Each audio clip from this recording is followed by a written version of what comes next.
tend to have this idea of the human body as a machine. And as long as we can just make it do the exercises and put it through its paces, we're going to get what we want out of it. Now, I grew up in like martial arts and studying Eastern philosophies and stuff, which take a bit of a different view of the body by itself can't really do anything. It's all what the mind is thinking in mental aspects and philosophies and so forth. And if you want to train the body, you got to train the mind in this mind-body connection. But here in the West, it's kind of like, well, you know, I'm just going to watch TV, I'm going to play my video games while I work out. I need a distraction from my exercise in order to just get through it. And in a lot of exercise methods, mainly Eastern methods and so forth, the idea of distracting your mind during a workout would be kind of paramount to driving a sports car at 100 miles an hour while texting, talking on a cell phone, and watching a movie. It's like you need to have mental concentration in what you're doing. In today's video, we'll be looking at the physiological reason why this must happen. Okay? We have our body, right? And everything that we do with exercise is all about muscle contraction.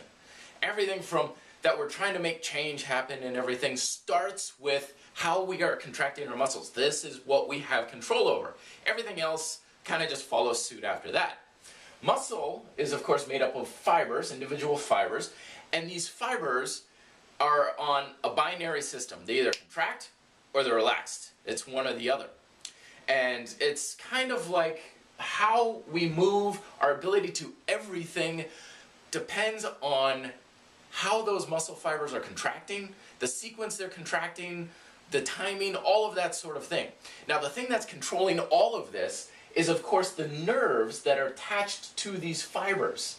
Some nerves are attached to a few little fibers, kind of like small movements like in the eye. Some of them are attached to massive quantities of fibers, like in your legs and so forth. Now, these nerves, they branch from the fibers, and they kind of start joining together in mass bundles as they come from our peripheral nervous system towards the spinal column, which is in our central nervous system. And that, of course, leads right up to the brain. So this is proof that we have a direct physiological link between our brain and every muscle in your body. So it's kind of like following the dominoes. If we want our muscles to do anything different and affect our exercise at all differently, we have got to have our head and our mind in certain places and change and know different things. If we don't, we cannot expect our muscles to do anything different. We could try and force it with different exercises, but even then, it's going to be like salmon swimming upstream. Very difficult to do.